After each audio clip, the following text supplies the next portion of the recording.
It's really an issue that Canadians resonate with, and they speak out against CETA. And unfortunately, the Canadian government and the Harper government has got his ministers now traveling all around Canada trying to peddle this, because so many municipalities have taken a position. Even the Ford administration and the Toronto government have taken a position against CETA, and that's telling in terms of what it means for local business and people to set up shop here in Toronto. So I want to take an opportunity to introduce the president of the Toronto Labour Council, John Cartwright, and the Toronto and York Region Labour Council, Brother John Cartwright, and we've also got Stuart True here from the Council of Canadians who's going to say... When Lisa Raitt stripped away the rights of collective bargaining of the machinists, they gave her an applause when she walked by. Do you remember what that was like? And because they did that, they were suspended from work. Right? On her instructions. So if she happens to come out here, that's what we do. Direction of this Harper government is the wrong direction for Canada.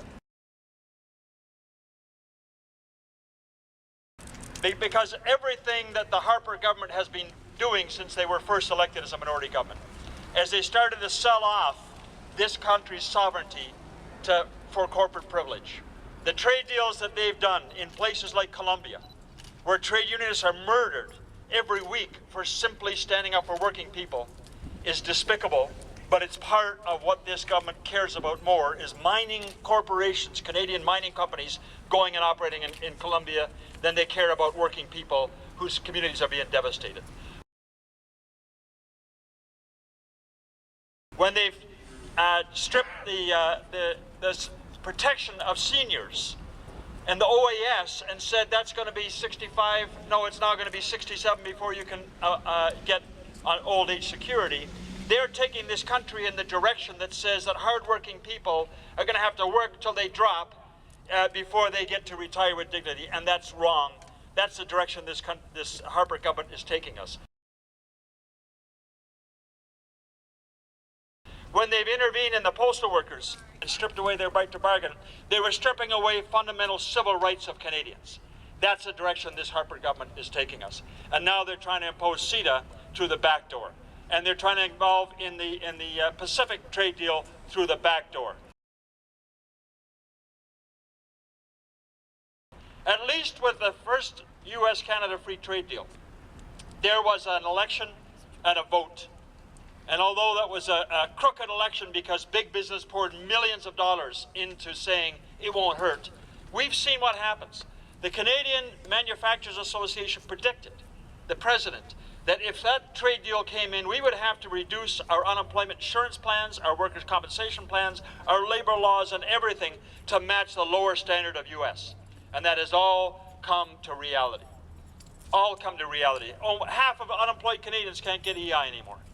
The manufacturing plants that shut down in those 2 or 3 years after U.S.-Canada free trade, hundreds of thousands lost their jobs, and they're being replaced today with the corporate champions that support this government, people like Frank Stronach of Magna, who are paying people $11 an hour working in the auto industry for temp agencies today, and that's a shame. Am I right?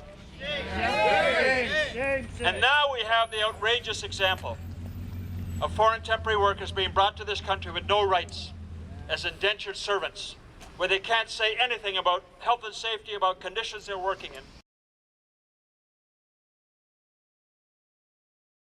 And there's a monument downtown, the Chinese railway workers, that acknowledges that the terrible situation those workers are brought over and the deaths in that work was a crime that Canada has to be ashamed of.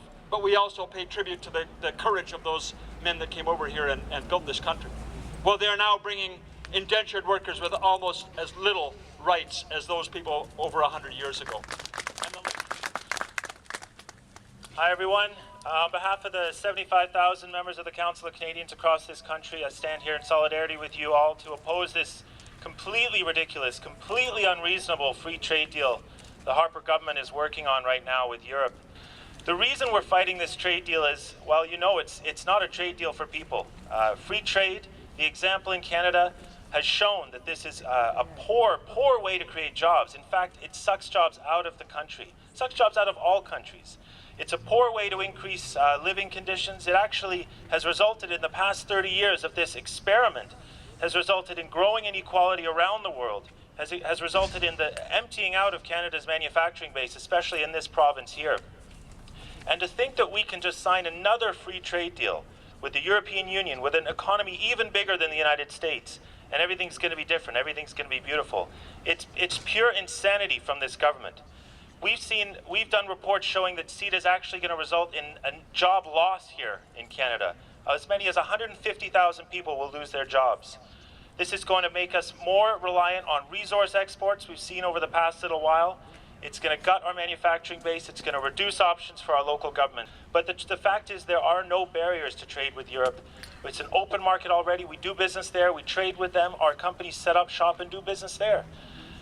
This trade agreement was the result of a certain group of corporations, people like Power Corporation, people like Veolia, people like Private Water, private service companies, getting together and convincing the Charest government and convincing the Sarkozy government that we can do some serious restructuring of the Canadian economy and the European economy through this trade deal. We can increase privatization. We can get rid of the rights of our local governments to prefer local goods, local hiring and other local development measures. And we could give our corporations even more rights to challenge completely legitimate environmental policies, completely legitimate public health policies, resource conservation measures. And we have an example just this week, just yesterday in fact, we found out that under NAFTA, under an existing agreement, a company is challenging Quebec's moratorium on hydrofracking in the St. Lawrence River and suing us for $250 million because the Quebec people decided they don't like the idea of drilling for oil and gas in the St. Lawrence River.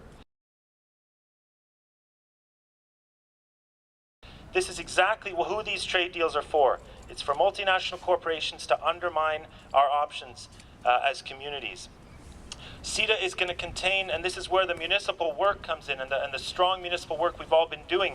CETA contains restrictions on the rights of our cities to prefer local goods. That can include buy local food programs. It could include decisions like we saw in Toronto to prefer the Bombardier trains for TTC and Subway.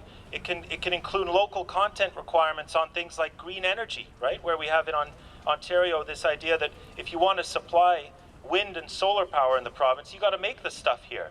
I mean, this is something that provinces should have a right to do, and cities should have a right to do, because the alternative to encouraging people to set up shop in Ontario is to lower wages and is to lower taxes, and it's a race to the bottom.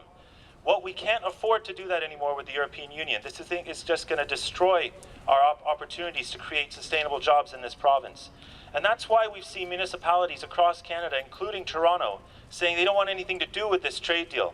Toronto passed a motion earlier this year, thanks to the strong work of labor unions, environmental groups, the Council of Canadians and others, to convince Council that they don't need to be a part of these restrictions on their spending powers.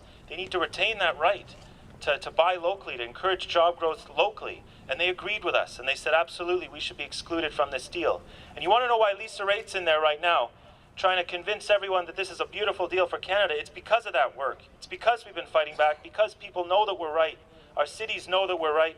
And we got to just keep up the pressure. And I think I think this is proof that what we're doing is working.